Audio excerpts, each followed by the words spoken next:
Well, welcome to Tea Time Spiritual Conversations for, with, and about women. I'm your host, Twana Henderson, and as always, I want to remind you to like this broadcast and to share it with someone in your life. I am looking forward to introducing you to our guest for today. Our guest is Jarie Bolander. Jarie is an engineer by training, an entrepreneur by nature, and a leader by endurance. He holds a degree in electrical engineering and an MBA in technology management. Jarie has been managing engineers and scientists for over 20 years and is an inventor or co-inventor on over 10 patents. Jarie blogs about innovation, leadership, management, and entrepreneurship. He is also an author, and his recent book is entitled Ride or Die, Loving Through Tragedy, A Husband's Memoir. Jarie, welcome to Tea Time. Appreciate it very much. Thank you so much for having me on the show. Yeah, it's so good to have you, and I'm looking forward to just talking with you about your life, your journey, and your book. We had a conversation a little bit ago, and you sit in a very unique role. You're this kind of techie guy who found himself dealing with the curveballs of life when your wife got diagnosed with a terminal illness. Tell us about your wife, Jane, and what caused you to write the book Ride or Die. Yeah, wow. Where to start with that? How to encapsulate Jane in a small sentence is hard to do, as most people that you love and fall in love with and you admire a lot. She was an entrepreneur, woman minority entrepreneur in the sports publicity space, which meant that she dealt with a lot of the misogyny and challenges and issues that professional athletes have in one form or the other. And she was extremely successful in doing that. And I just really admired her tenacity and her just work ethic and her general open heart. She was the first friend you would call if something went wrong. That's just the way she was. So when I first met her, it wasn't this immediate like love at first sight kind of thing. I think it was more like I was just enamored by the fact that she was this woman that just had a mission. Like she just wanted to do good. She had a great business, and she really was looking for that partner in crime, so to speak. To share a life with. And then, over time, we fell in love, and, we had this shared kind of ethos, life experience, both wanted to be more than just, clocking in a 9 to 5. We wanted to make an impact in the world. And, the thing that was really also pretty awesome about her is she volunteered a lot and helped other women minority entrepreneurs to try to better themselves. I just always felt you just were drawn to her. It was like there's just some people where one, they immediately make you comfortable, and two, when you talk to them, they listen. Yeah. I know it sounds weird, but no, I get it. She just loved that. So it was it was pretty crazy that she picked someone like me, but I'm so glad she did. Yeah. So talk to us about when she got diagnosed, what she got diagnosed with, and what happened with that. Yeah. So as most young newlywed couples that want to have kids started to try to have kids. And she had multiple miscarriages pretty quickly. And she was at the time 34, which, most people know miscarriages are common. Most women don't even know they have them. I think upwards of maybe 50% of, pregnancies and miscarriages don't even know, just part of the process. And it can be there's a lot of shame in some of it. It just feels just weird, like what's wrong with me? There's a lot of emotion that goes on, right? Yeah. So we were going through trying to figure that out.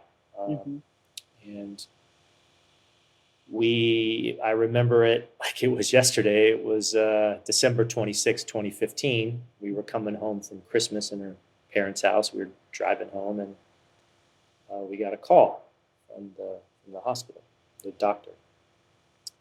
And they said, hey, we need you to take some more tests. You need to come in right now.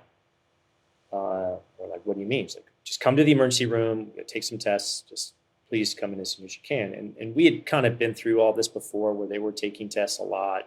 Things didn't make sense. There was all sorts of, this was not uncommon, right? This was, yeah.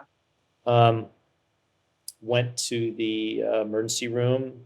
They immediately checked her in, put her in the corral. And I think it might have been 15 minutes later where two of these very concerned looking doctors walked in, and they said, well, Mrs. Bolander, we think you have leukemia. And to say that wasn't a sucker punch to the gut, I mean, it's hard to explain if you've never heard those words from a doctor. Yeah. I mean, it wasn't even me getting the I mean, I'm there, with her. It's not even I'm the one getting the diagnosis, but the air left the room. And a lot of crying, a lot of like, what are we going to do? And then all of a sudden, what we normally would do kicked in. We were doers. We were solve the problem type of people. Yeah. I always say, I was captain of Team Jane, and my job was to make sure the MVP survives. That was like my mantra, right? And so we sort of sprung into action. And she battled leukemia for 15 months before she ended up dying. Yeah. Now, leukemia is a type of cancer, or yes, correct. Blood cancer. Yeah, blood cancer. Yes, correct. It was blood. Okay. She had acute myeloid leukemia, which is a blood cancer that's aggressive. Okay.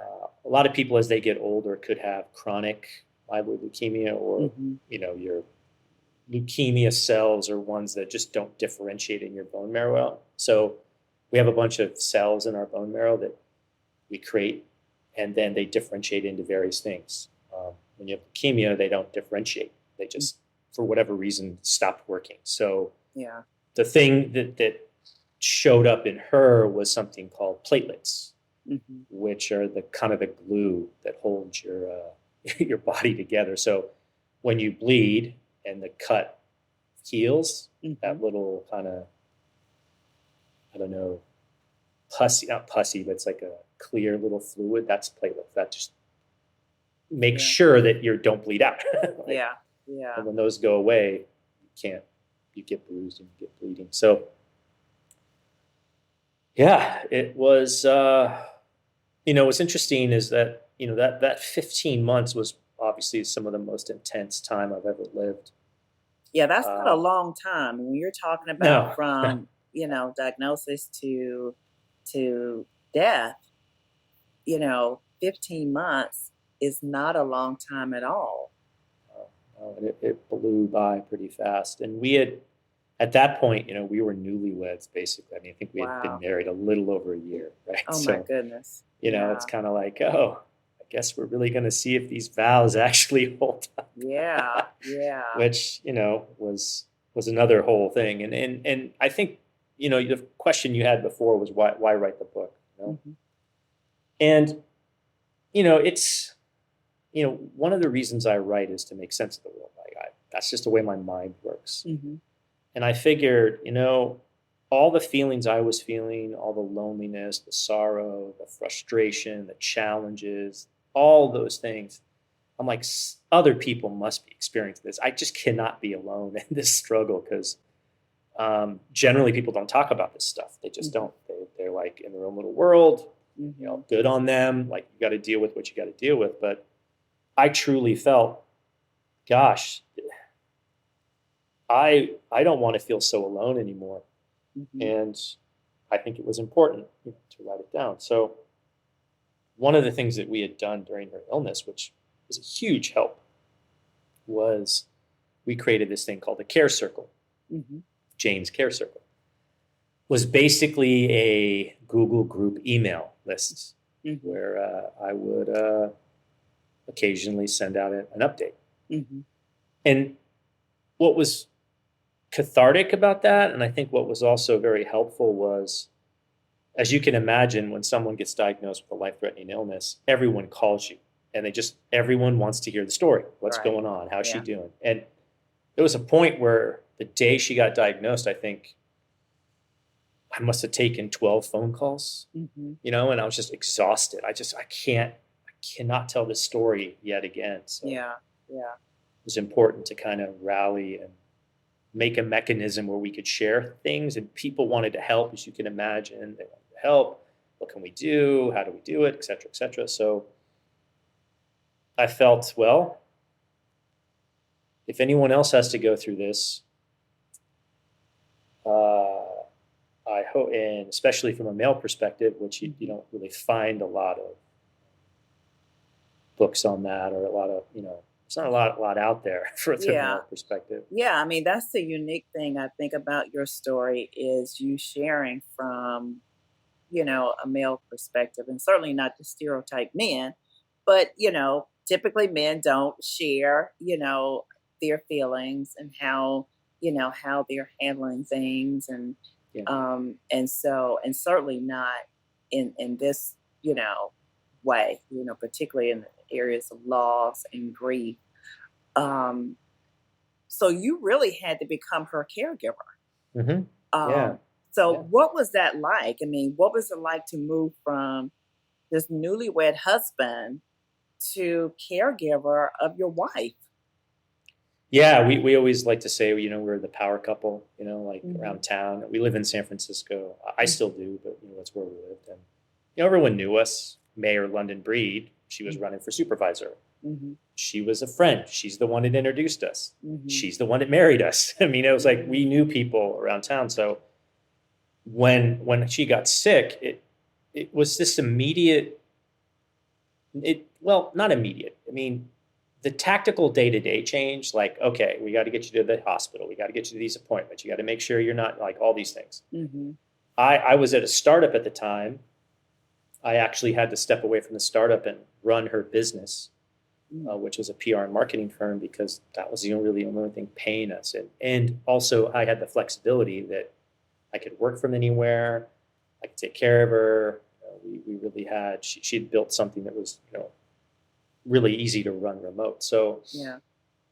it slowly evolved from power couple, you know, husband, wife, to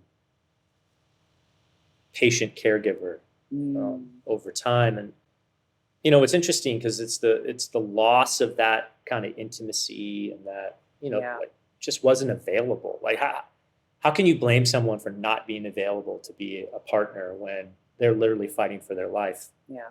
And yeah, I felt, upset and angry and resentful, and, like, all the things you feel, because Mhm. look, you lost something, and that loss was a huge loss. Mhm. But on the other side, it's like, well, one, I mean, I love my wife. I need to do something to help her. And two, if the role was reversed, she would have done the same for me. I mean, I think that's the reason why the title "Ride or Die" is just such a powerful title that Yeah. I can't take the full credit for. My editor, Brooke, did that. She's the one that came up with it. Um, but it just really captivated and encapsulated, like, oh, we're in it to win it, like, till Yeah. the end. Like, how else are you going to roll? How else are you Yeah. going to, I just couldn't fathom any other way to be like, I'm with you until we cannot go anymore. So, So let's talk about the stress of all of that. I mean, it's just, I can't even imagine just all of the stress, you running her business, you know, um, being her caregiver full time. How did you handle the stress of all of at times, very poorly. that? I mean, I drank a lot of alcohol, and I smoked a lot of pot. I'll Hmm. just be honest. I don't drink anymore. I don't smoke pot anymore. Hmm. I've been sober for over 5 years from alcohol. Praise God. Um, yeah, yeah. It was just two full-time jobs that were completely completely consuming to a point where it was just exhausting. You know, I honestly, I think the reason why I could handle it okay, like I don't think I handled it stellar, but I got the job done. Is I was an endurance athlete, so I would do multi-day endurance events. I would do triathlons and all sorts of silly things, and I mean just ridiculous. Like we joke, all my buddies joke that used to do this. We'd say, that sounds like a horrible idea. Where do I sign up? Like we're that kind of people, right?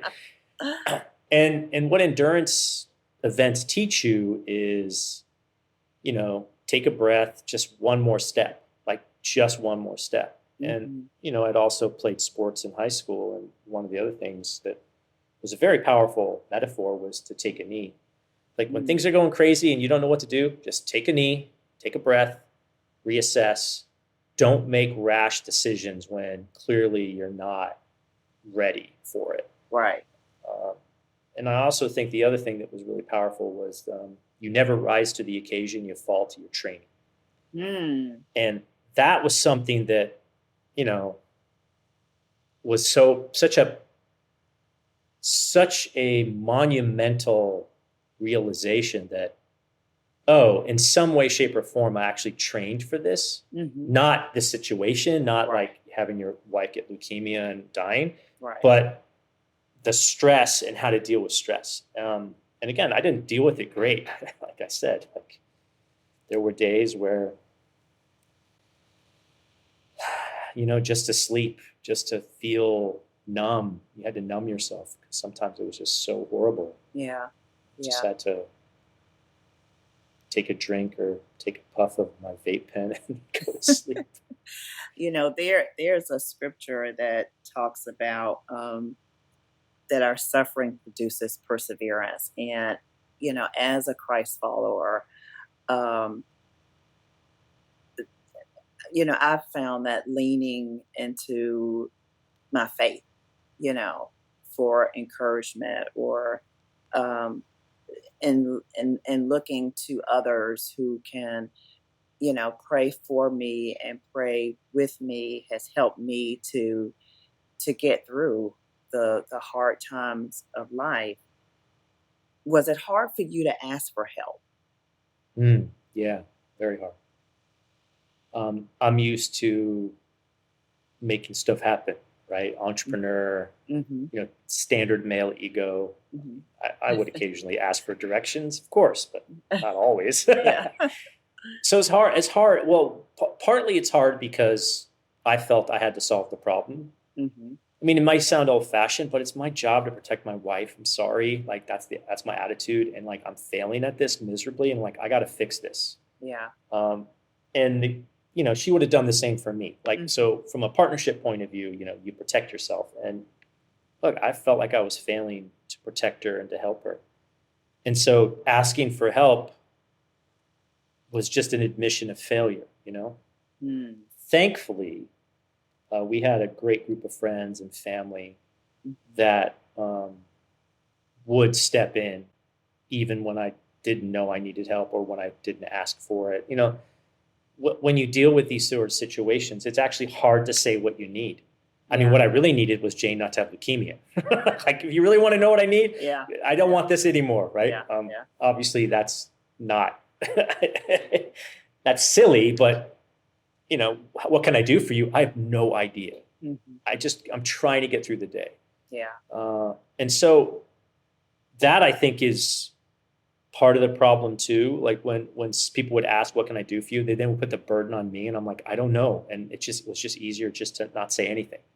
Although that was totally false. I really needed like a lot of help. And again, like her family, our friends stepped in big time.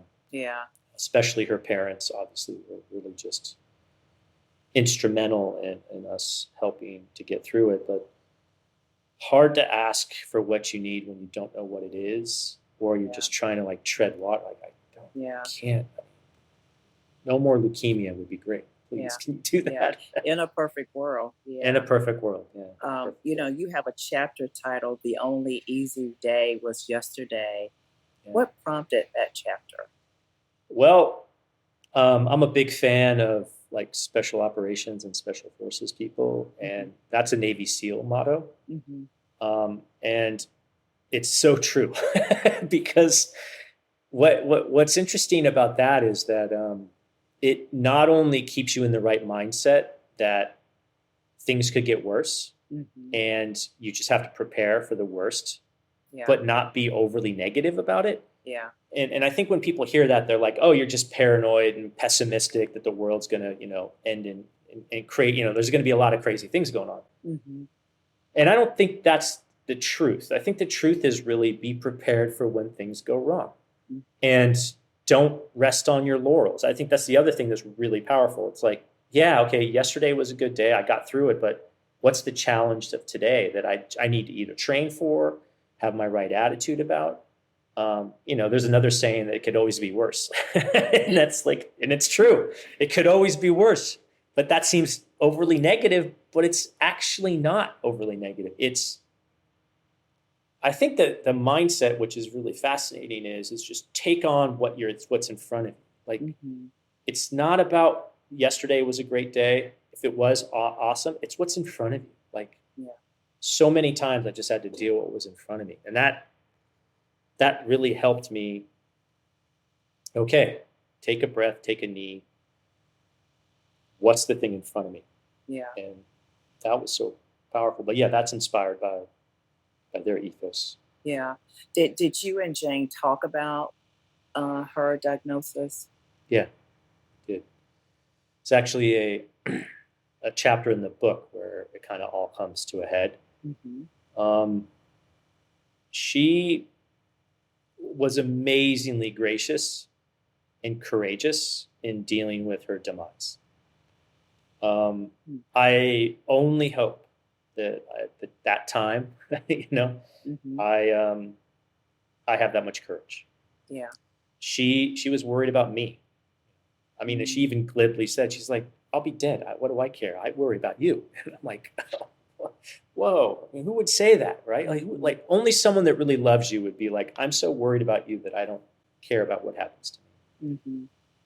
Mhm. And there were some really tough conversations. There were some very emotional situations where the ups and downs of the emotional roller coaster of that stuff it's enough to give you a heart attack, right? Am I going to live? Am I going to die? What happens after I die? Is this going to be painful? What's going to happen to you? Because she knew me. She knew I was going to not take it well. She knew I'd probably drink more than I should, which is all the things I did. Again, Mm. no angel in this, not perfect at all. I had a lot of mistakes that, Mm. I'm just thankful that I had, you know, people helping me out. But we, we didn't talk about it a ton to the point where it was every day. Yeah. Every couple of months when she would be overly emotional about something or when she wanted real confirmation, like Mhm. when you're going through these sorts of life-changing events, you know, you just don't know. It's so unknown. Like the unknown is just who knows what's going to happen. And, you want some sort of comfort, and I think she just. I mean, I try to live every day as a gift because of her. Mhm. Because like, oh, I got another day and you didn't, so Yeah. might as well make this day the best I can make it. Yeah. And life is a gift. You and I kind of briefly talked about your spiritual journey. What was your initial spiritual experience? So when I grew up Methodist, Mhm. all through as I was a kid, all the way up till high school. Then didn't go to church anymore after that until maybe my mid 30s, maybe Mhm. late 30s, where I uh, started going to an Episcopal church Mm-hmm. up here in San Francisco. Um, and then, you know, as life sometimes happens, it's just sort of like priorities moved around, and I just, you know, I'm. It's an interesting question because there's something called, people are like, you know, spiritual but not religious, or there's various, you know, I would say flavors of that, and you know, it's it's one of those things where when I was doing it, it gave me a lot of comfort in the community. I really was like, the people here are just like thoughtful, you know, and they were loving. But then I had some challenges with the organized aspect of it that some people do. And I even write in the book when you know, Jane wasn't religious. She didn't grow up religious. She was Taiwanese slash Chinese. You know, parents were from Taiwan, and so they were cultural Buddhists, I think would be the word I would use. But there was this great, it's in the book, this wonderful chaplain who can't say enough good things about that hard job. Befriended her, and one day I walk into her room. She'd been in chemo this was the third round. I think she's, you know, each round of chemo is about 5 weeks in the hospital. So it's a horrible, miserable experience. And I think we were like 2 weeks into this like third round. It was crazy. And the chaplain had come to see her that day, and they, you know, befriended her and talked with her. You know, what's interesting about chaplaincy is that, you know, it's like they meet you where you are. So there's a lot of questions she had, and, you know, it was very kind and considerate. But the chaplain brought her a stuffed animal. And it was this little green stuffed animal that she named Greenie. And I walk into this, it's in the book. I won't go through all of it, but I walk in and she's like, "Say hello to our son Greenie." And I'm all, "Whoa, what's going on? Like, are you hallucinating? I know, right? Right? Like, what's going on?" Right? I was like, again, I've been at work all day. And what's interesting is she just sat down and she said, "We need to say a prayer for Greenie." And I'm all, okay. And again, this is the first time we've ever talked about this. You know, she had said what happens after, and I go, "Well, you know, there's all these different things. If you're Christian and there's whatever." Right? And so she had known, but it's the first time she's like wanted to pray, which I found, okay, well, all right. Hey, whatever gets you through the day. And, you know, if you want to explore this, we can. So, yeah, we said a prayer for Greenie. And then after that, pretty much I would say every night when we were in the hospital, we would say a prayer. And you know, since I had the background in both being Episcopalian and Methodist, she didn't know how to say a prayer, right? But she found great comfort. Yeah. And I thought, you know, how interesting that, you know, like clearly she's dealing with the existential crisis of, I may die. How am I going to deal with this?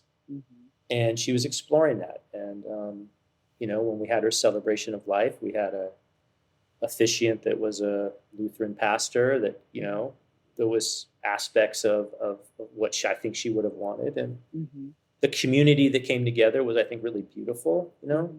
And so that aspect of it was, I think, for her very comforting, you know? But again, that chaplain gave her a lot of comfort and gave her Greenie, which is someone she loved very dearly. So yeah, I'm interested. Are there any people in your family who are committed Christians?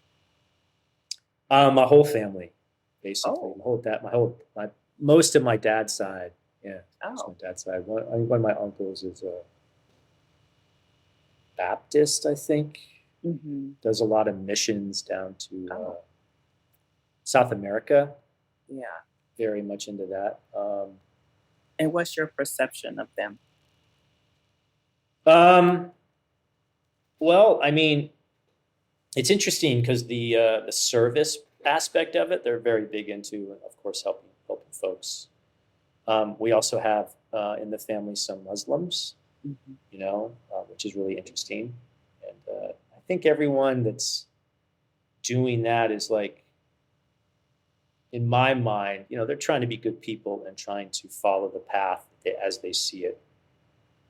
And I have a lot of respect for that, because a lot of people, they're just trying to figure it out. And I think they have found this path, and I've got friends that are Mormon. It's a fascinating, it's just a fascinating way, like how things come together, how different people come together. So yeah, they seem to be happy and of service. So good. Now, I know you reached out to me about your book. What is it about nonprofits that attracts you? I mean, because you kind of sought me out. Yeah. Well, what's interesting is, again, I think the community, especially the spiritual or religious community, actually do a really good job of handling grief and sorrow and death of a loved one. I think it's one of the only institutions that actually has some insights and some training that I think a lot of us should appreciate, right? When we had the officiant come, to do Jane's celebration of life, there was a presence there and a calm and like a caring that you don't, it's hard for like the general population to understand that. I think that's one of the reasons I want to talk more about the book and talk more about how, we're all we have to meet people where they are, but also be conscious and kind to their journey and where they're at. And again, it could be really lonely to go through a catastrophic event. And I think there's going to be different ways people deal with it. And I think everyone should have all those modalities. Should if you find comfort, you should do that. There should be an open dialogue around that. And that's why I wanted to reach out to you. You seem like a thoughtful, kind, and compassionate person that, when we first talked, I'm like, wow, pretty interesting person. This would be really fun. And again, I appreciate you having me on. I'm probably not the normal person that you would have on. So taking a risk on me means a lot to me. And again, I think what I really want to get out of the message of the book and kind of what I would love to say to people is I don't want you people to feel so alone, and I want you to find community where you find community and what gives you comfort. Don't discount things. Don't say this is wrong or that is wrong. Like, I think we have to be compassionate towards each other and like hold some compassion for each other. I think that's the one thing that Jesus was pretty good at. I think he like pretty much nailed the compassion thing. He did. He really did. Yeah. And he paid for it, right? Yeah, like, there's no doubt, right? Yeah, so he did. Absolutely. Yeah. Definitely did. What a way to sum that up. What do you want men specifically to gain from reading your book? That it's okay to ask for help. It's okay to not know everything. I think I always like to say that, women can cry and men can get angry, but women can't get angry and men can't cry. And I think that's sort of silly. I think we're all people that have those emotions. Also know that, at least for me, that those marriage vows and that commitment, that this is what it took to fulfill those. And it's doable. I'm not perfect. I never have been perfect. I've got flaws out the kazoo. You ask any one of my buddies, like, oh yeah, him, But I think it's just that don't feel so alone. And when you're ready to ask for help, ask for help. Don't be afraid, but also those emotions you're feeling, the tension, the being lost, all the things that you're like, gosh, why can't I solve this? Those are all natural. Like, if you're up against a pretty substantially tough problem, what can you do? I mean, you just got to do the best you can. And I would also say, foster a strong community. Like, have male friends. Whatever your community leadership, what your community needs, foster community, build community. Because one of the things that got me through it was a strong community. Really, Yeah. I mean, I have friends of all stripes that were helping out, and I think one of the things that I get disheartened about is I think it's the epidemic of loneliness that we see. You know, Yeah. and that's when it hits the fan, that is not good for you. Yeah. You need a support network, and however you find that, I would foster constructive support network. Yeah. Well, I think that's good advice, and I think that I think people need to know that they don't have to be alone, and I think it can be scary. A lot of times going through loss, trying to navigate through grief, but they don't have to be alone. And as you said, Jesus really he offers that for us. He is our answer.